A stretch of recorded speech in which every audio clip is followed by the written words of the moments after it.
ಆತ್ಮೀಯರೇ ನಮಸ್ಕಾರ. ನಾನು ನಿಮ್ಮ ಪ್ರೀತಿಯ ಮಲ್ಲಿಗೆರೆ ಎಂ ಬಿ ಲೋಕೇಶ್ ಮಾತಾಡ್ತಾ ಇದ್ದೇನೆ. ಇವತ್ತಿನ ದಿವಸ ಒಂದು ಸಣ್ಣ ವಿಶ್ಲೇಷಣೆಯನ್ನು ಜನತಾ ಪರಿವಾರದ ನಾಯಕರು, ಪ್ರಮುಖ ನಾಯಕರಲ್ಲೊಬ್ಬರಾದಂಥ ಒಬ್ಬ ಮಹಾನ್ ನಾಯಕನ ವಿಚಾರವಾಗಿ ವಿಶ್ಲೇಷಣೆ ಮಾಡ್ತಾ ಇದ್ದೇನೆ. ನಮಗೆಲ್ಲ ಇವತ್ತಿನ ಕಾಲದಲ್ಲಿ ರಾಜಕಾರಣ, ಅಧಿಕಾರ ಅಂದ ತಕ್ಷಣ ಹಣ ಇರಬೇಕು. ಕೋಟಿ ಕೋಟಿ ಹಣ ಚುನಾವಣೆ ಖರ್ಚಾಯ್ತದೆ. ಇದನ್ನು ಪ್ರತಿಯೊಬ್ಬರೂ ಒಂದು ಮನಸ್ಸಿನಲ್ಲಿ ಇರತಕ್ಕಂಥ ಘಟನೆ.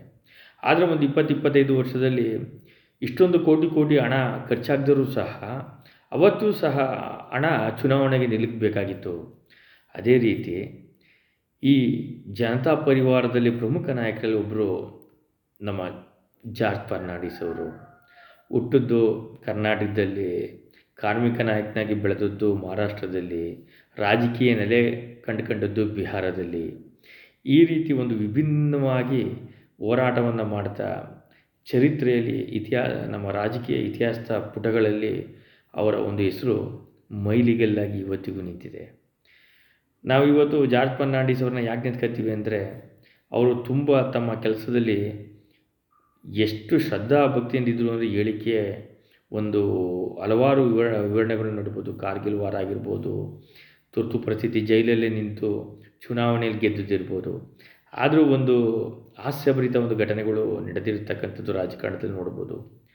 ಆವಾಗ ಯಾವುದಾರ ರಾಜ್ಯದಲ್ಲಿ ಒಂದು ಚುನಾವಣೆ ನಡೆದರೆ ಪ್ರಮುಖ ನಾಯಕರುಗಳನ್ನ ಕರೆಸೋದು ಆ ರಾಜ್ಯಗಳ ಒಂದು ವಾಡಿಕೆ. ಒಂದು ರಾಜ್ಯ ಅಂದರೆ ಅಲ್ಲಿ ಒಂದು ವಿಧಾನಸಭಾ ಚುನಾವಣೆಯ ಒಂದು ಬೈ ಎಲೆಕ್ಷನ್ ನಡೀತಾ ಇತ್ತು. ಆಗ ಎಲ್ಲ ಸೇರಿ ಜಾರ್ಜ್ ಫರ್ನಾಂಡಿಸ್ ಅವ್ರು ಕರೆಸ್ಬಿಡುವ. ಯಾಕೆಂದರೆ ಜಾರ್ಜ್ ಫರ್ನಾಂಡಿಸ್ ಅವತ್ತಿನ ದಿನ ಮಹಾನ್ ಜನಪ್ರಿಯ ರಾಜಕಾರಣಿ.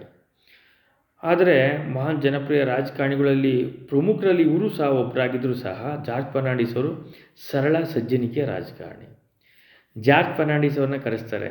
ಅವರು ನೇರ ಬಂದು ಅವತ್ತಿನ ಒಂದೇನು ಅವರ ಒಂದು ರಾಜಕೀಯ ಇತಿಹಾಸ ಪುಟಗಳಲ್ಲಿ ಈ ಘಟನೆ ಶಾಶ್ವತವಾಗಿ ನಿಲ್ಲುವಂಥದ್ದು.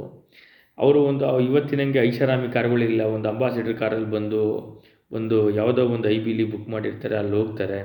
ಹೋದ ತಕ್ಷಣ ಅಲ್ಲಿ ನಿಂತಿರ್ತಕ್ಕಂಥ ಕ್ಯಾಂಡಿಡೇಟ್ಗೆ ಜಾರ್ಜ್ ಫರ್ನಾಂಡಿಸ್ ಅವರು ಸೆಂಟ್ರಲಿಂದ ಬಂದ್ಬಿಟ್ಟವ್ರೆ, ನಮಗೇನು ಹಣ ತಂದಿದ್ದಾರೆ, ಏನು ಆಸೆ, ಏನು ಅವರು ಸೂಟ್ ಕೇಸ್ನ ಹಿಡ್ಕೊಂಡು ಅವರು ತಮ್ಮ ಬಾಗಿಲಿಗೆ ಬಂದು ಅವರ ಇದ್ದಂಥ ಒಂದು ಕೋಣೆಗೆ ಹೋಗ್ತಾರೆ. ಕೋಣೆಗೆ ಹೋಗಿದ ತಕ್ಷಣವೇ ಆ ಒಂದು ಸಾಲಿ ಇವರೇ ಇಲ್ಲಿ ನಿಂತಿರ್ತಕ್ಕಂಥ ಅಭ್ಯರ್ಥಿ, ವಿಧಾನಸಭೆಗೆ ಚುನಾವಣೆ ಬೈ ಎಲೆಕ್ಷನ್ ಅಭ್ಯರ್ಥಿ ಅಂತಂದಾಗ ಒಂದು ಸಲ ಜಾರ್ಜ್ ಫರ್ನಾಂಡಿಸ್ ಅವರು ಅವ್ರನ್ನ ನೋಡ್ತಾರೆ.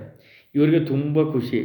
ಸೆಂಟ್ರಲಿಂದ ಜಾರ್ಜ್ ಫರ್ನಾಂಡಿಸ್ ಅವ್ರು ಬಂದುಬಿಟ್ಟಿದ್ದಾರೆ, ಈ ಸೂಟ್ ಕೇಸಲ್ಲಿ ಹಣ ಇದೆ ಅಂತ ತಿಳ್ಕೊಬಿಟ್ಟಿರ್ತಾರೆ ಅವರ ಅಭ್ಯರ್ಥಿ. ತಕ್ಷಣ ಅವರು ನಾನು ಬರ್ತೀನಿ, ಸ್ನಾನ ಮಾಡ್ಕೊಂಡು ನೀವು ಹೊರಡಿ ಅಂತ ಜಾರ್ಜ್ ಫರ್ನಾಂಡಿಸ್ ಅವ್ರು ಹೇಳ್ತಾರೆ, ನಾನು ಪ್ರಚಾರಕ್ಕೆ ಬರ್ತೀನಿ ಅಂತ. ಬಟ್ ಆ ರಾಜಕಾರಣಿ ಹೋಗಲ್ಲ. ಅವನ ಆಸೆ ಏನಪ್ಪ ಇರ್ತದೆ ಅಂತಂದರೆ, ಆ ಅಭ್ಯರ್ಥಿಗೆ ನನಗೆ ಹಣ ಬರ್ತದೆ, ಇವ್ರು ಹಣ ಕೊಡ್ತಾರೆ ಅಂತ ಅಲ್ಲೇ ಇರ್ತಾನೆ. ಯಾವುದಾರ ಒಂದು ಶುಭ ಬೆಳಕು ಅಲ್ಲೇ ಇರ್ತಾನೆ. ಇದನ್ನು ಗಮನಿಸಿದಂತಹ ಮಹಾನ್ ಬುದ್ಧಿವಂತ ರಾಜಕಾರಣಿಗಳಲ್ಲಿ ಒಬ್ಬರಾದಂಥ ನಮ್ಮ ಜಾರ್ಜ್ ಫರ್ನಾಂಡಿಸ್ ಅವರು ಆಯಿತು ಅಂದ್ಬಿಟ್ಟು ಹೋಗ್ಬಿಟ್ಟು ಸ್ನಾನ ಮಾಡ್ಕೊಂಡು ಬರ್ತಾರೆ. ಸ್ನಾನ ಮಾಡ್ಕೊಬಂದು ತಮ್ಮ ಟವಲಲ್ಲಿ ತಲೆಯನ್ನು ಒರೆಸ್ತಾ ಅವ್ರಿಗೆ ಹೇಳ್ತಾರೆ ಕರೆದು, ನಾನು ಆಗಿಂದು ನೋಡ್ತಾ ಇದ್ದೆ, ಸುಮಾರು ಹೊತ್ತಿಂದು ನಿಮ್ಮ ಒಂದು ಮುಖದ ಚಹರೆಯನ್ನು ನಾನು ಅದನ್ನು ನಿಮ್ಮನ್ನು ಅಬ್ಸರ್ವ್ ಮಾಡ್ತಾ ಇದ್ದೆ. ಆದರೆ ನೀವೇನು ಅಂದ್ಕೊಂಡಿದ್ದೀರಿ ಅದು ಇಲ್ಲಿಲ್ಲ ಅಂತ ಹೇಳ್ತಾರೆ. ತಕ್ಷಣದಲ್ಲೇ ಅಭ್ಯರ್ಥಿಗೆ ತುಂಬ ಆಶ್ಚರ್ಯ ಆಯಿತು, ಇವ್ರು ಏನು ಹೇಳ್ತಾ ಇದ್ದಾರೆ ಅಂತ. ಆವಾಗ ಹೇಳ್ತಾರೆ, ನಾನು ಸೆಂಟ್ರಲಿಂದ ಬಂದಿದ್ದೀನಿ, ಇದರಲ್ಲಿ ಸೂಟ್ ಕೇಸಲ್ಲಿ ದುಡ್ಡದೆ ಅಂತ ನೀವು ಅಂದ್ಕೊಂಡಿದ್ದೀರಿ. ನಾನು ಸೂಟ್ ಕೇಸಲ್ಲಿ ದುಡ್ಡು ತರುವಂತಹ ರಾಜಕಾರಣಿ ಅಲ್ಲ, ಏಕೆಂದರೆ ನಾನು ಅಷ್ಟು ಶ್ರೀಮಂತ ವ್ಯಕ್ತಿ ಅಲ್ಲ.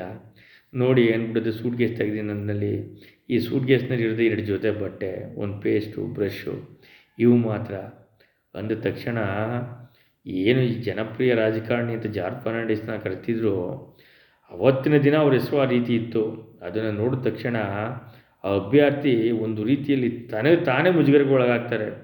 ಇಂತಹ ಮಹಾನ್ ಪುಣ್ಯಾತ್ಮರು ಸಹ ರಾಜಕಾರಣದಲ್ಲಿ ಇದ್ದಾರಲ್ಲ ನೋಡಿ, ನಾನು ಎಲ್ಲೋ ಹಣ ತಂದವ್ರು ಅಂದ್ಬಿಟ್ಟು ಆ ಸೂಟ್ ಕೇಸ್ ಕಾಯ್ಕೊಂಡು ನಿಂತಿದ್ದೆ, ನೋಡೋದ್ರಲ್ಲಿ 2 ಜೊತೆ ಬಟ್ಟೆ, ಸಾಮಾನ್ಯ ಬಟ್ಟೆಗಳು, ಅದನ್ನು ತೆಗೆದು ತೋರಿಸೋರಲ್ಲ. ಇವರು ಇಷ್ಟೆಲ್ಲ ಹುದ್ದೆ ಅಲಂಕರಿಸಿ ರಾಜಕಾರಣದಲ್ಲಿ ಇಷ್ಟು ಜನಪ್ರಿಯ ವ್ಯಕ್ತಿಯಾಗಿರೂ ಸಹ ನೋಡಿ ಒಳ್ಳೆಯವ್ರಿಗೆ ಕಾಲಾದೆ ಅಂತ ಅನ್ನೋದಕ್ಕೆ ಜಾರ್ಜ್ ಫರ್ನಾಂಡಿಸ್ ಅವರೇ ಸಾಕ್ಷಿ ಅಂತ ಅವರು ತಮ್ಮ ಸ್ನೇಹ ಬಳಗದ ಹತ್ರ ಹೇಳ್ಕೊಂಡಿರೋದು ಉಂಟು. ಈ ರೀತಿ ಹಲವು ಘಟನೆಗಳು. ಆವತ್ತಿನ ದಿನ ಒಬ್ಬ ಜನಪ್ರಿಯ ನಾಯಕನ ಕರೆಸಿ ಅಂದಾಗ ಜನಜಂಗುಳೇ ಸೇರ್ತಿತ್ತು. ಬಟ್ ಇವತ್ತಿನ ರಾಜಕೀಯ ಯುಗದಲ್ಲಿ ಕಾಲ ಬದಲಾಗಲೇಬೇಕು. ಒಂದಲ್ಲ ಒಂದಿನ ಇಂತಹ ರಾಜಕಾರಣ ಬದಲಾಗುತ್ತೆ. ಪುನಃ ಜಾಕ್ ಫರ್ನಾಂಡಿಸ್ ಅಂತಹ ಕಾಲದ ಒಂದು ಹೋರಾಟದ ರಾಜಕಾರಣ ಮುಂದಿನ ದಿನಗಳಲ್ಲಿ ಬರದೇ ಇರುವುದಿಲ್ಲ ಅಂತ ಹೇಳ್ತಾ, ನಾನು ಈ ಒಂದು ಜನತಾ ಪರಿವಾರ ನಾಯಕನ ಒಂದು ಸಣ್ಣ ವಿಶ್ಲೇಷಣೆಯನ್ನು ಮಾಡ್ತಿದ್ದೇನೆ. ಜನತಾ ಪರಿವಾರ ಯೂಟ್ಯೂಬ್ ಚಾನಲ್ನ ಸಬ್ಸ್ಕ್ರೈಬ್ ಮಾಡಿ. ಇಂತಿ ನಿಮ್ಮ ಪ್ರೀತಿಯ ಟಿ ಮಲ್ಲಿಗೆರೆ ಎಂಬಿ ಲೋಕೇಶ್. ನಮಸ್ಕಾರಗಳು. ಮತ್ತೊಬ್ಬ ಜನತಾ ಪರಿವಾರ ನಾಯಕರ ಒಂದು ವಿಶ್ಲೇಷಣೆಯ ಬಗ್ಗೆ ಮುಂದಿನ ಸಂಚಿಕೆಯಲ್ಲಿ ನಾನು ನಿಮ್ಮ ಮುಂದೆ ಬರ್ತೀನಿ. ನಮಸ್ಕಾರ.